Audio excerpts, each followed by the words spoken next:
So Wayne from the Lane, you're very welcome to the podcast today. Tell me, you did training with us a long time ago. What got you into floristry? Where did it all start? Where did the flower love start? Oh God, how long can you go back? No, but like I always had a keen interest in gardens, flowers, the whole lot. And Jesus, from the age of about 14 or so, my mum's cousin actually used to own a flower nursery out in North County Dublin, and that was my summer job for a couple of years. And I always had it in me, but I grew up in a very kind of old Georgian farmhouse as such, and we had a walled garden. And you've probably seen it on some of my stories where I put a picture of this rose bush. Now, this rose bush is about 40 years old at this stage. Right. But it was my nana's and her little yard that kind of got me into growing, say, plants, flowers and stuff like that. I like that. We were very lucky. We'd always have fresh flowers on the table every week. We were just one of them houses. So your family were into flowers as well then? Yeah, as such. Not into flowers as such, but it was an interest I had. Now, right. It wasn't continuously there. I went and fell into the whole corporate industry when I finished school. Right. Went into international banking, and I was there for nearly 15 years. Okay. And I suppose the fast-paced rat race that got me caused clutches on me. I just got tired of it after a while, and I was like, I'm naturally creative, so I was thinking to myself, I need to do something. I can't be stuck with a PC for the rest of my life. So what was the final trigger? What was the triggering moment that said, right, I want to leave this job and I want to work in the flower industry properly? I didn't leave. I got thrown out. No, I'm on it. I got made redundant for the second time off the same company. So I was like, right, that's telling me something. The first time I went and I traveled Australia, and then the second time I was like, you know what? I'm at the stage now where I'm kind of done in the industry. So yeah, I was like, right, what'll I do? Wanted something creative, and I always went back. Now, I suppose growing up, I always wanted to kind of be involved in like landscaping. That's what I thought I would have eventually went into, but I didn't. I looked for an easier route, which is not easier. Not easy. So yeah, I ended up. Yeah, to be honest, I always threw my hand to say if somebody died or I could make a coffin spray before I trained. So that was the basics, and it was just like that, watching how they're done, and having the basic, the creative skills and understanding like different patterns and stuff like that.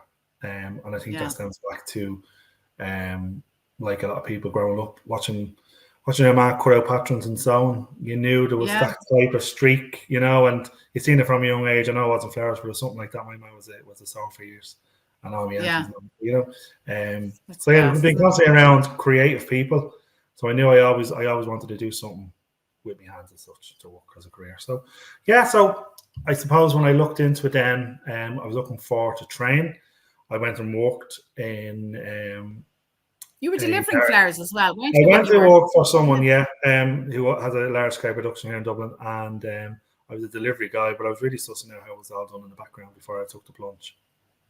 So I was looking at the production line and seeing, from start to finish, how it all got going, because the idea had come into my head to get into the industry. And from then on, I looked to see what educators there was in Dublin, particularly, or in Ireland, and I found yours. You never looked back. I never looked back. So tell us about your business when you set up your business. How did that? Was that always the intention, or was it an accident, or when you set up your own business? Like that again, going back to my previous career choice, where you were working for somebody, and it was, to be honest, I didn't like it. So I didn't want to be. I wanted to try to be my own boss for once and be answerable to myself, and see how it goes. And I'm the type of person that once I get an idea into my head, I have to run with it because it'll torment me otherwise. And so I looked into going into the retail aspect of it, and I'm thinking to myself, how hard can it be? So like that, I think I was finished one year. I was chasing a couple of shops, and they were in a particular area in Dublin and Fitzborough, because I knew there was a little gap there, and I knew that I had a kind of a mixed community there of, when you just know like the type of people in the area, and that we might give it a go there. So yeah, it's quite a thriving village and stuff. It's kind of, you'd have from your students to your old age pensioners and everybody in between from all different walks of life. Yeah. So I was under the same estate agent I was dealing with before, and I let an agent, I should say, and went for it and doing the last module in Case over my Alto, and I was on the way home and I actually got a phone call from there. So it was gas. That's mad. And we probably said to you, "Are you mad?" So yeah, open the shop no, like, well, yeah, no, but I had it. It was so yeah. I went in and got working on it and opened in 2000. So yeah, I like that. So tell me, in business, what has been your biggest challenge? That's where you're coming from in that sense, but I suppose opening, getting yourself established in the community, in the neighborhood. People are coming in, and I like that when you're starting out as well. You're going to make loads of mistakes. Yeah. And building a customer base and getting yourself out there to to prove yourself and show that you're good at what you do, and this is what you're offering in the area and the community. And I suppose that's the way it grows, especially in the neighborhood. Another challenging thing was building your online presence. Instagrams and stuff like that, and showcasing your work. And you're very good at that, though. You are very good on your social media. Yeah, but I suppose it's trying to tap into what people are looking at. So like that, you're looking at the newest trends, the latest what's in fashion. And I always say the flower industry is very similar to hair, because it changes with the seasons and it changes with the trends. And like that, you're trying to stand out from your competition, but also then you want to do lovely, big, elaborate things, but you have to understand as well where you are, where you're based, what your customer and demographic is as well. Are they big spenders? Are they a day-to-day? Do they want just something for the table? So you're kind of, you're always trying to think outside the box. So yeah, they'd be the biggest challenges.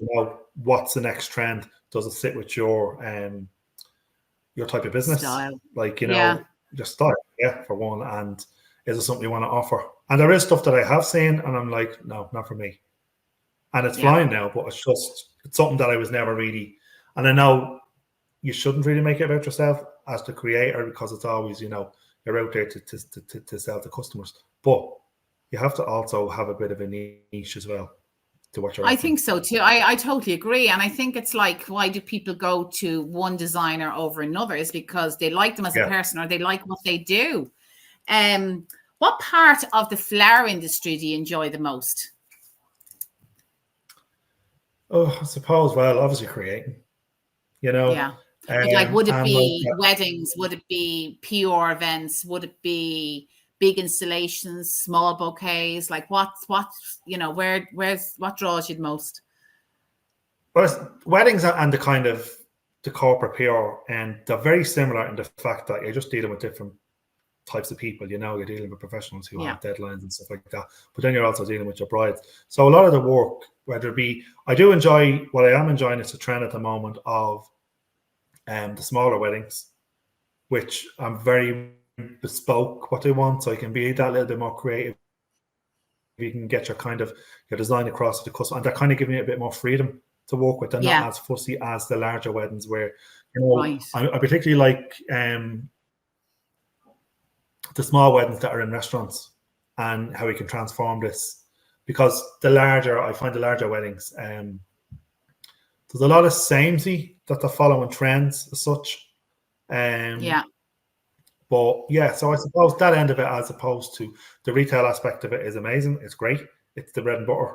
But this is where, in the weddings and events type, that's where you can get really. And you really have. I think you have developed a name for yourself within that industry, within that bespoke, smaller wedding. Because, like, I see from your social media what you're posting up, it's nearly like, it's not even that they're small budget weddings; they're small, expensive weddings, but people that just don't want that whole big thing. And you're really knocking it out of the park with that sort of those weddings. Like, You know, you really have developed a name for yourself. Workshops. You're very well known over the north side for your workshops, particularly at Halloween and Christmas. Yeah. Are they? How's the bookings coming in already? Are they flying in already? Are they? Yeah, like it's out there at the moment. A lot of inquiries and such. I don't usually put them live until the season before. So the Halloweens, the bookings will go live because like that, they're very specific. And I do them in a small venue. I actually kept it to Fisborough, even though I'm down in Drumcondra now. I go back to the Fisborough area for my workshops because there's a great little space there that I hold them in.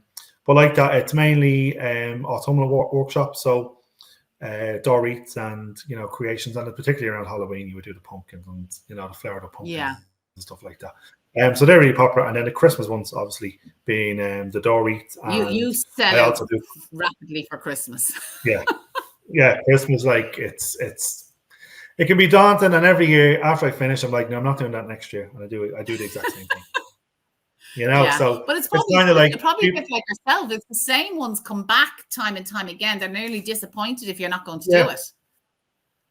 And even that, like I'd often get people coming into me extra early. So last year, particularly, people are like, I missed you last year. I was a little bit too late ordering, so they're coming in extra early to get their orders in. And then I've also have customers who are with me from the very, very start. When I only started in Fisborough, have started to come down to me in Drumcondra. So they're following me before because they like my style, they like what I do. I suppose based on my style, it's very natural and organic is what I kind of like. I'm not. I always like I do go by the rules of floristry, but I kind of bend them a little bit in regards to and that's what they're there for, isn't it? Yeah, you have to put your own stamp. Yeah. But like that, like the reorders usually get cut off the first, maybe going into the second week of December. I'm done because physically unable to process them. Yeah. And I started going national with them last year. So they've reached the four corners of Ireland. Them all over Ireland, yeah. Yeah, they reached the four corners of Ireland now. Amazing. With decent delivery drivers, that's another great tip. I would say get a good company that's good. It is really when you're doing. And you do subscriptions. So you do subscriptions for the wreaths as well, or is it just subscription for flowers? I do subscriptions just for the flowers. So it'll be mainly hand-tied bouquets. I do them to go out once a month. You can buy a 3-month subscription. You can buy a 6-month subscription. Amazing. That's why I run. I think that's a fantastic gift to buy somebody, isn't it? As a wedding a lot of people present, would get it. Yeah. But people get it around Christmas, Mother's Day, and birthdays, and they would generally buy. The most popular is the 3-month one because it's not breaking the bank hugely, but someone that's interested, if a customer is interested in flowers, and particularly like people buy them from mothers for sisters and stuff, they really appreciate it, and they're really surprised when they get the initial one. They're like, and you explain to them, this is for 3 months. You're going to get a bunch of flowers every month for 3 months. Or 6 months, whatever the duration is. Or 6 months, whatever the case may be. Absolutely. And do you find that those customers then follow on because they've got used to your flowers coming every month, that then they're going to go? Yeah, and generally I find that they jump from the subscription, then they'll actually come into the shop, or they'll ring up once a month, or sometimes bi-month, twice per month. Bi-weekly, say, and they get a bunch for the house, whatever. That's another, Amazing. It's gas, because I do relay the little tips onto them from what I learned with yourselves, is in they don't wash the bleach water out, just leave a little residue there. And they swear by it, and anybody that does it, to be like, they lasted 2.5 weeks for a bouquet of flowers. I'm like, fair play, there you go. But it is, and and I always say to people, the more advice you give your customers about making their flowers last longer, it makes you, the florist, look better, because the flowers are lasting longer. You have an amazing service, which not a lot of florists do, but you decorate people's houses for Christmas. I do. Now, to be honest, the houses that I do decorate have been recurrent ones for a couple of years, and they're on the larger, more luxurious scale. But like that, it can be offered in any scale. I also do it for a lot of workplaces, for corporate offices, and general workplaces that if they want to bring a bit of Christmas spirit into their spaces, they can do so. They can book me in, and it's generally a 1-day job. But like that, because it's myself, I'm doing it. I don't trust anybody enough to do it. to send them out to do it. That's always been your downfall, Wayne. You never trust anybody. We've always said that to you. So let them do it, and you don't. But yeah. And I suppose that is the perfectionist in you. When they do it, I'm like, show me that. I do a few tweaks here and there. Don't put that there. Put that there. But yeah, so I've been busy the last few years. I like that, doing a lot of window displays. I like that, recurrent clients every year. I get the email around August, September, book me in for whatever date, and that's the way it goes each year. Yeah, so you really have such a versatile business between like the retail element of it, the wedding element, which you're just knocking that out of the park, your training element, your workshops, and your decor. How do you do it all? I don't know. Does my face not show it? You're really only 21. I am. I'm only 18. Yeah, I suppose it's all down to kind of timing and like not refusing work, but like being sensible of what you take on as well, you know.